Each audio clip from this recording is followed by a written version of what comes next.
Hello friends, here is Karthikeya. Today we will discuss the short summary of Class 9 Biology Chapter 1, the fundamental unit of life. Then let's start our topic. Do you know what is cell? The structural and functional unit of life is called cell.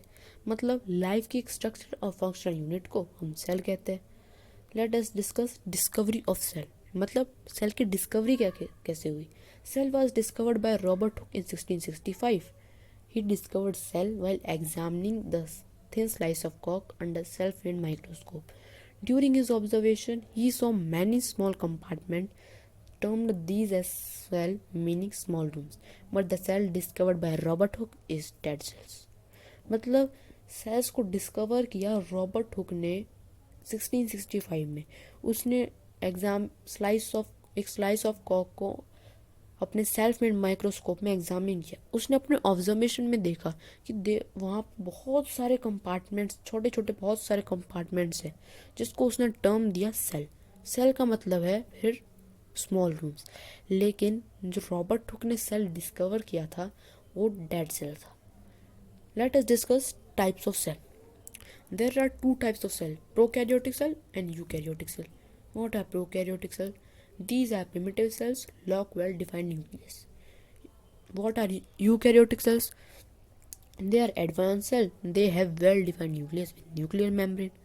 Let us discuss what are unicellular organisms and multicellular organisms. Unicellular organisms, the organisms in which a single cell act as a whole organisms are called unicellular organisms. मतलब एक single cell जो पूरे whole organisms का act करे उसे unicellular organisms कहेंगे. उसका example है अमीबा. मल्टी सेलुलर ऑर्गेनिजम्स मतलब the organisms in which many cell group together in a single body and assume different functions are called multicellular organisms. मतलब बहुत सारे सेल का एक ग्रुप जो एक सिंगल बॉडी में बहुत सारे फंक्शंस एज्यूम करे उसे मल्टी सेलुलर ऑर्गेनिजम्स कहेंगे. एग्जांपल है human, fungi, higher plants etcetera. Let us discuss the size and shape of the cell. Cells have different size and shape. Example, egg of ostrich is the largest cell. Second, myzoplasma is the smallest cell. Third, neuron is the longest cell. Other examples, smooth muscle has the spindle shape. Second, fat cell has the spherical shape. Third, ovum has the spherical shape. Fourth, nerve cell yani neuron has long and branch shape. Fifth, sperm has an elongated shape. Let us discuss our next topic, structural organisms of a cell. First, cell envelope. Second, cytoplasm and cell organelles. Third, nucleus. Let us discuss what is cell envelope. आखिर cell envelope है क्या? The coverings of the cell that separates the contents of the cell from surrounding is called envelope. Cell envelope मतलब एक ऐसी covering जो cell के surrounding contents को cell से सेपरेट करे उसे सेल एनवेलप कहेंगे. इसके it includes plasma membrane and cell wall. Plasma membrane present in plant cell wall मतलब इसके अंदर प्लाज्मा मेम्ब्रेन और सेल वॉल इंक्लूड्स होती है और प्लाज्मा मेम्ब्रेन प्रेजेंट होती है प्लांट सेल वॉल के अंदर. Let discuss cytoplasm and cell organism. What is cytoplasm? Jelly-like structure present inside the cell that gives living characteristic to a cell. मतलब एक jelly-like structure जो सेल के अंदर present है और न्यूक्लियस के सराउंडिंग्स में और वो सेल्स के लिविंग कैरेक्टरिस्टिक्स को रखता है उसे किप्टोप्लाज्म कहते हैं. Let us discuss cell organelles. What is cell organelles? The specialised membrane bound parts of cell present in cytoplasm. मतलब जो लिविंग कैरेक्टरिस्टिक्स जो सेल्स को देता है किप्टोप्लाज्म उसे स्पेशलाइज्ड मेम्ब्रेन से बाउंड कर देता है ये सेल ऑर्गेनिजम्स. जिसके एग्जांपल हैं endoplasmic reticulum, mitochondria, vacuoles, Golgi apparatus, lysosomes, plastids, etc. Let's discuss what is endoplasmic reticulum. A network of interconnecting membranes in tubular structure is called endoplasmic reticulum. मतलब एक network जो connect हो membrane से tubular structure में उसे endoplasmic reticulum कहेंगे. It gives mechanical support to cell. मतलब ये सेल को एक मैकेनिकल सपोर्ट देता है उसे एंडोप्लाज्मिक रेटिकुलम कहते हैं. टाइप्स, इसके टाइप्स इसके टू टाइप्स हैं, smooth endoplasmic reticulum and rough endoplasmic reticulum. Smooth endoplasmic reticulum, its surface is smooth, and in rough endoplasmic reticulum its surface is rough. In smooth endoplasmic reticulum it help in liquid synthesized. In rough endoplasmic reticulum it help in synthesis of protein. Let us discuss what is Golgi apparatus. Help in synthesizing of cell wall and plasma membrane by supplying liquid and protein. मतलब ये cell wall और plasma membrane के पीछे supply synthesise करने में help करता है, जो supply of liquid and protein में होता है. Let us discuss our next topic, mitochondria. What is mitochondria? Also it is also called power house of the cell, has its own DNA. मतलब इसे सेल पावर हाउस भी कहते हैं और इसके पास अब खुद का डीएनए भी होता है. Let discuss vacuoles. Vacuoles in plant cell and vacuoles in animal cell. In plant cell, vacuoles numbers are large. Vacuoles are large and one. Vacuoles in animal cell, vacuoles are smaller and many in animal cell. Vacuoles are permanent in plant cell. Vacuoles are temporary in animal cell. Vacuoles located at the center of plant cell. Vacuoles scattered in cytoplasm of animal cell. Vacuoles maintain and store various substances in plant cell. Vacuoles store food and excrete water in animal cell.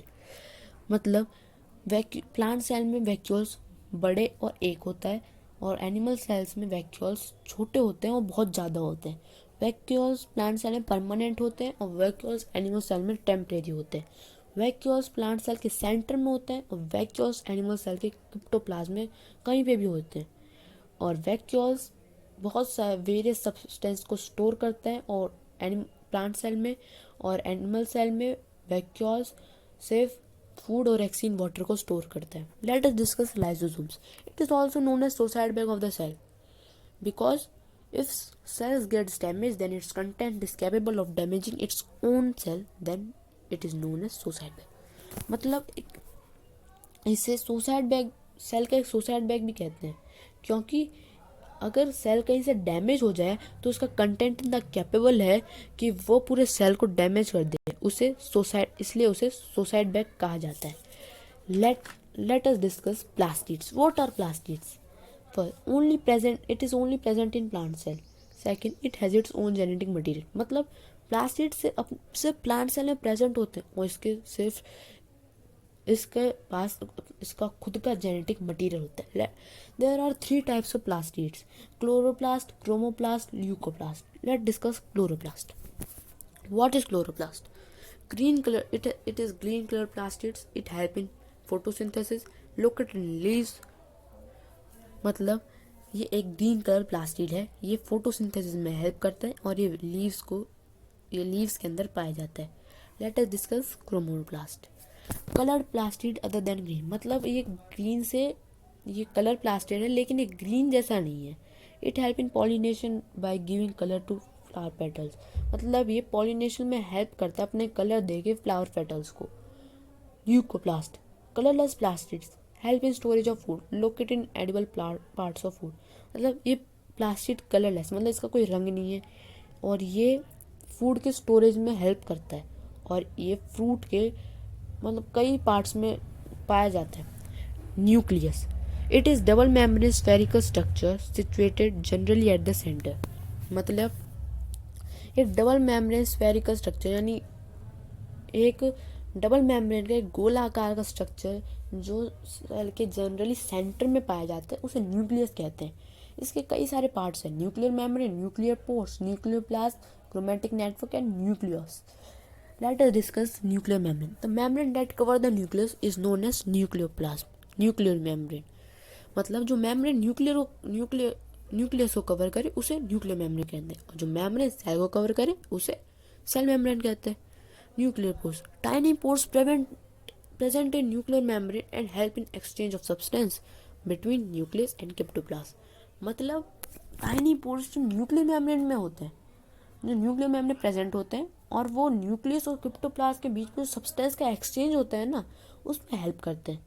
Late us discuss nucleoplasm क्या होता है। Jelly like structure present inside the nucleus is called nucleoplasm. मतलब एक ऐसा jelly like structure जो nucleus के अंदर present होता है। अब आपने देखा होगा जो सेल है उसके अंदर जो जेली लाइक स्ट्रक्चर होता है उसे क्रिप्टोप्लाज्म कहते हैं, और जो न्यूक्लियस के अंदर जो जेली लाइक स्ट्रक्चर होता है उसे हम न्यूक्लियोप्लाज्म कहते हैं। समझ में आया। अब हम पढ़ते हैं chromatic network. First, the thread like structure made up of DNA and protein. मतलब एक ऐसा थ्रेड लाइक स्ट्रक्चर डीएनए से और प्रोटीन से बनता है, उसे क्रोमेटिक नेटवर्क कहते हैं। Chromatic network is also called chromosomes. मतलब हम क्रोमेटिक नेटवर्क को क्रोमोसोम्स भी कह सकते हैं। Nucleus, it is a small solid structure inside nucleus that help in formation RNA. मतलब एक छोटा सॉलिड स्ट्रक्चर जो न्यूक्लियस में प्रेजेंट होता है और ये आरएनए के फॉर्मेशन में हेल्प करता है। Let us discuss difference between plant and animal cell. मतलब in plant cell contain cell wall, animal cells do not contain cell wall. Plant cells have plastids, animal cells do not have plastids. In plant cell, chromosomes are absent. Animal cells, chromosomes are present. Plant cell, there are larger vacuoles. Animal cell, there are smaller vacuoles. In plant cell, food is stored in form of starch. In animal cell, food is formed in the form of glucogen. In plant cell, lysosomes are absent. In animal cell, lysosomes are present. Generally, plant cell has fixed shape. Animal cells may or may not have fixed shape. मतलब plant cell के पास cell wall है, animal cell के पास cell wall नहीं है। Plant cell के पास plastids है, animal cell के पास plastids नहीं है। प्लांट सेल में क्रोमोसोम्स एब्सेंट है, एनिमल सेल्स में क्रोमोसोम प्रेजेंट है। प्लांट सेल में वैक्यूल्स ज़्यादा है और बड़ा है, एनिमल सेल्स में वैक्यूल्स बहुत छोटा है। प्लांट सेल में फूड को स्टार्च के फॉर्म में स्टोर किया जाता है और एनिमल सेल में फूड को ग्लूकोजन के फॉर्म में स्टोर किया जाता है। प्लांट सेल में लाइसोसोम्स एब्सेंट होते हैं, एनिमल सेल्स में लाइसोसोम्स प्रेजेंट होते हैं। Plant cell generally fix shape का होता है और animal cell generally animal cell fix shape का नहीं होता है। Let us discuss processes involved in exchange of substance in and out of a cell. Diffusion, osmosis, and polymerisation. Diffusion, the process by which a substance moves from its higher concentration to its lower concentration is called diffusion. मतलब एक ऐसा process जो substance के higher concentration से lower concentration में जाए उसे diffusion कहते हैं। ये किसी भी मीडियम में ऑकर करता है और इसे सेमी प्रिमिटिव मेम्ब्रेन की ज़रूरत ही नहीं होती। और osmosis, the process of transfer of liquid water concentration through a semi प्रीवियल मेम्ब्रेन। मतलब एक प्रोसेस जिसके अंदर लिक्विड वाटर कंसंट्रेशन को ट्रांसफ़र किया जाए सेमी प्रीवियल मेम्ब्रेन में, उसे ऑस्मोसिस कहते हैं। इसमें सिर्फ लिक्विड मीडियम में ऑकर करता है और इसमें सेमी प्रीवियल मेम्ब्रेन की रिक्वायरमेंट होती है। अगर वाटर सेल्स के अंदर आता है सराउंडिंग से तो उसे एंडोमोसिस कहते हैं। अगर सेल के बाहर से कोई वाटर आता है तो उसे एक्सोमोसिस कहते हैं। Let us discuss plasmolysis. It is the shrinkage of cryptoplasm due to loss of water when kept in hypertonic solution. मतलब ये जब बनता है जब क्रिप्टोप्लाज्म का श्रिंकेज हो जाता है, जब उसके अंदर वाटर की कमी होती है, जब हम उसे हाइपरटोनिक सॉल्यूशन में डाल देते हैं। Let us discuss our next topic, cell division. What is cell division? It is of two types, mitosis and meiosis. Let us discuss difference between mitosis and meiosis. In mitosis, it is an equational division. Meiosis, it is an reductional division. Mitosis, 2 daughter cells are formed. Meiosis, 4 daughter cells are formed. Mitosis, daughter cells have same number of chromosomes as the parent cell. Meiosis, daughter cells have half the number of chromosomes as the parent cell. Mitosis, it helps in growth and repair of injured tissues. Meiosis, it helps in production of gametes. मतलब mitosis में equal division होता है और meiosis में reduction यानी घटने वाला division होता है। माइटोसिस में 2 डॉटर सेल की फॉर्मेशन होती है और मियोसिस में 4 डॉटर सेल की फॉर्मेशन होती है। माइटोसिस में डॉटर सेल्स के सेम नंबर ऑफ क्रोमोसोम्स रहते हैं जो पेरेंट सेल के, और मियोसिस में डॉटर सेल्स के हाफ नंबर रहते हैं जो पेरेंट्स के क्रोमोसोम्स में। It helps in growth and repair injured tissues. Mitosis help करता है टिश्यूज़ के ग्रोथ और रिपेयर होने में जब वो इंजर्ड हो जाते हैं। मियोसिस वो हेल्प करता है गैमीट्स के प्रोडक्शन में, मतलब जो गैमीट्स का प्रोडक्शन होता है उससे मियोसिस हेल्प करता है।